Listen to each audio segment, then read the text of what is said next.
और सुशांतियो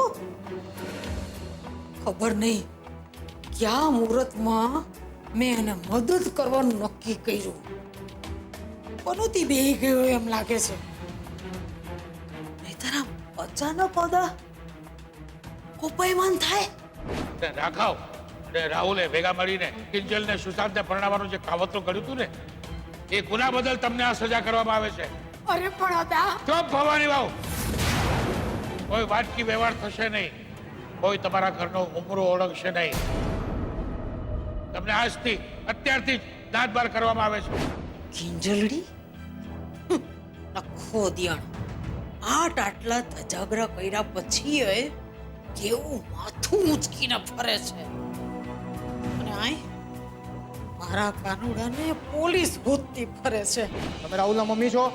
હા સાહેબ. ક્યાં છે રાહુલ? બોલાવો એમને. રાહુલ તો ઘરમાં નથી અત્યારે. રાહુલે કઈ લીલા રચી છે? બા, તમારા રાહુલે લીલા નથી રચી, કાંડ કર્યું છે, કાંડ. એક મહિલા કિંજલ ભટ્ટને ખોટી રીતે બદનામ કરવાનો કાંડ કર્યો છે. મારી પાસે સર્ચ વોરંટ પણ છે. બાકી રહી ગઈ તી મારા જ ઘરની અપલખની સરોજ. મને કે છે મને કે મારો કાનુડો મારા કારણે મંઠી ગયો છે. હાલી નીકળી છે. આ ઊંધું ઊંધું નહીં બોલો બા. આ બધું તમારા લોકોના કારણે જ થયું છે. તમે અને રાહુલ. અરે મારી માવડી કાંઈ સુસ્તું નથી. શું કરવું? આમાંથી તું સરકવાનો માર્ગ બતાવ. એ મારી માં મારા કાનુડાની રક્ષા કરજે હો. રક્ષા કરજે ની રક્ષા કરજે.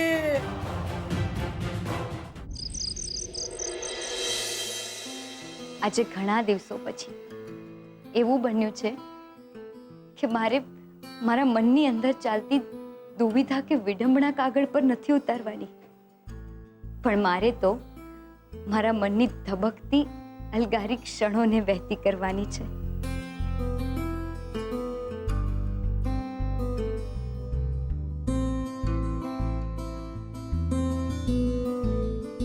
કોઈને માફ કર્યાની એક મુક્તિનો અનુભવ, એ હળવાશ, એ આનંદથી છલકતું મન, હું ને મારી આ કલમ. એવું લાગી રહ્યું છે કે હવે સુશાંત ક્યાંય નથી, સાવ ભૂસાઈ ગયો. સુશાંત નામનું ચેપ્ટર પૂરું.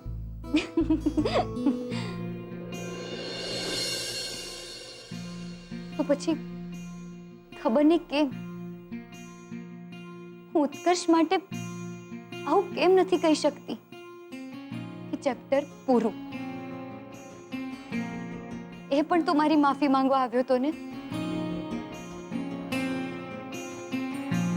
પણ કદાચ ત્યારે મને આ માફી મુક્તિનો મતલબ નહોતો સમજાયો, માફી મુક્તિની સમજ નહોતી. પણ આજે સમય જતા ખાલીપાની સાથે સાથે જીવતા અને એક મિત્રની ઉણપને અનુભવ કરતા કરતા હું આ માફી શબ્દનો અર્થ સમજી ગઈ. પણ હવે પ્રતીક્ષા છે એ દિવસની જ્યારે ઉત્કર્ષ પણ માફીનું મહત્વ સમજી જશે.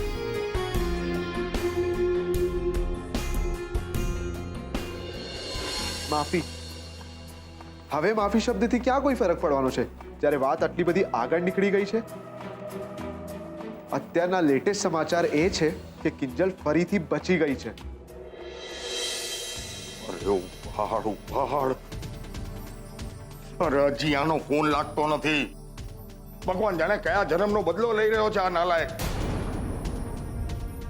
અને એ સરોજ આ કેવા કપાતરને જન્મ આપ્યો તે. રાત દિવસની ઊંઘ હરામ કરી નાખી છે આ નાલાયકે. તેમાં હું શું કરું? તમે ને બાએ જ એને ચડાવીને રાખ્યો છે. એ બહુ બોલી લુલીને જરા કાબુમાં રાખ. અરે અહીંયા છોકરાનો જીવ દાવ પર લાગ્યો છે. અને તને તારું મારું સૂજે છે? અરે મારી માવડી રે, ખબર નહીં મારો લાલો બિચારો ક્યાં હશે અને શું કરતો હશે. અરે બા, એક ચિંતા મારા પેટમાં ઘર કરી ગઈ છે.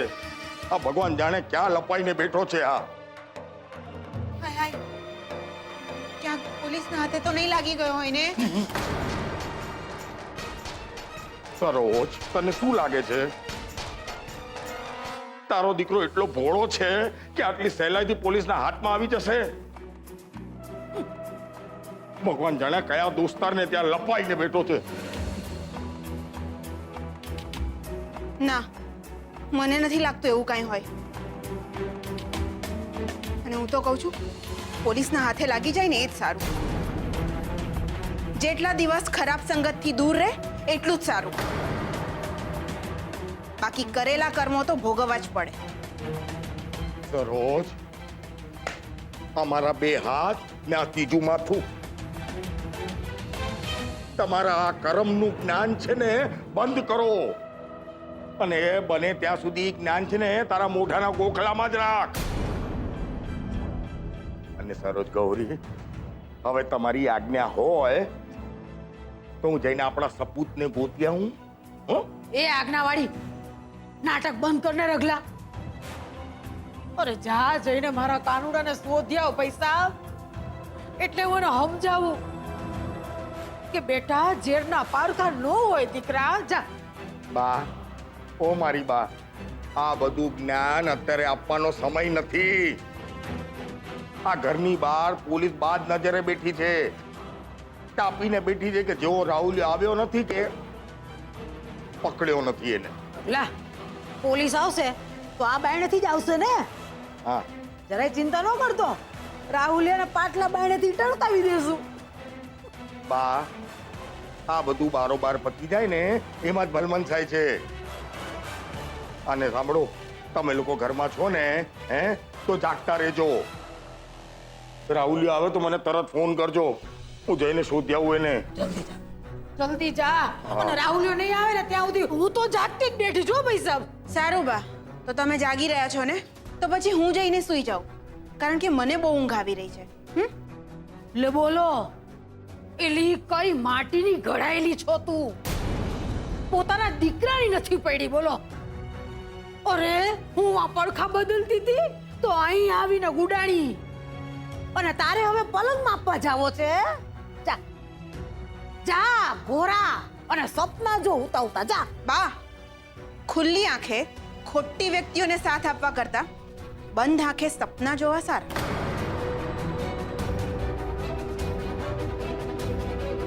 ખબર જ છે, વાણ ડૂબવાનું થાય ને ત્યારે ઉંદેડા પેલા ભાગે. જા જા.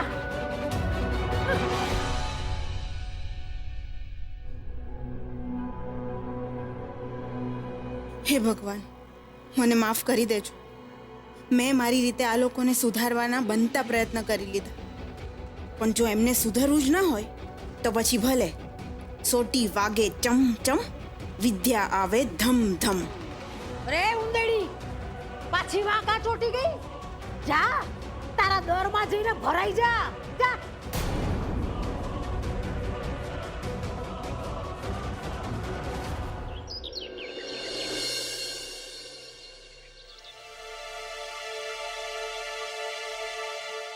શું થયું કિંજલ? કેમ ટેન્શનમાં છે? 10 વાગી ગયા, હજી સુધી ગુલાબ નથી આવ્યો દુકાનની ચાવી લેવા માટે.